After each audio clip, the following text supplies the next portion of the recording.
Well, from his horrific crash that almost ended his life 1 year ago to sitting on the pole this year from the 100th running of the Indianapolis 500, James Hinchcliffe has made quite a remarkable comeback. You know, he says he doesn't remember anything about that accident during practice that nearly killed him last May, but he does remember what it took to return to racing.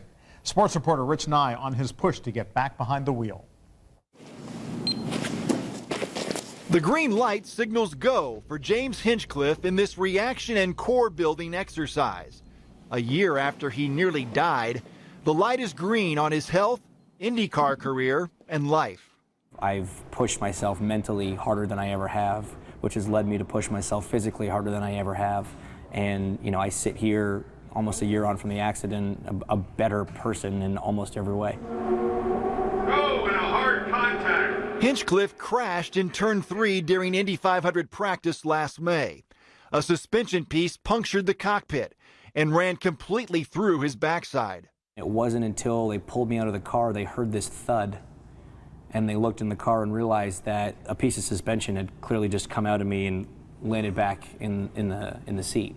The entry scar is too private for television, but this is the exit scar. And so on the day of the injury, that was big enough to fit a fist in. My doctor had to have his whole hand in there trying to stop the bleeding. Hinchcliffe's t-shirt hides another 7-inch abdominal scar from surgery to repair an artery. Doctors saved his life, but cut his core muscles. He also suffered glute muscle damage, a concussion, and a painful neck injury. He couldn't even sit up in bed without help. Do you want to go, Matt, for the rollouts? A month after the accident, Hinchcliffe started working out again. He was in pretty bad shape. Couldn't do a whole lot of anything. PitFit owner Jim Leo specializes in race driver and pit crew performance training. We couldn't do any kind of core work whatsoever. We had to limit the range of motion from doctor's orders, so it started off at a basic level that I've never even had to work at. Jim hands me two 2.5-pound weights and said, "All right, let's get started." And I kind of laughed at him.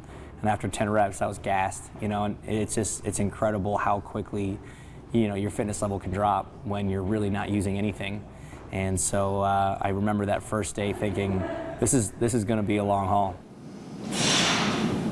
This is a huge complex exercise, massive load on the core. Fast forward to this May, and a kettlebell move called the Turkish Get-Up, an example of how far Hinchcliffe's recovery has come. It just highlights how resilient the body is and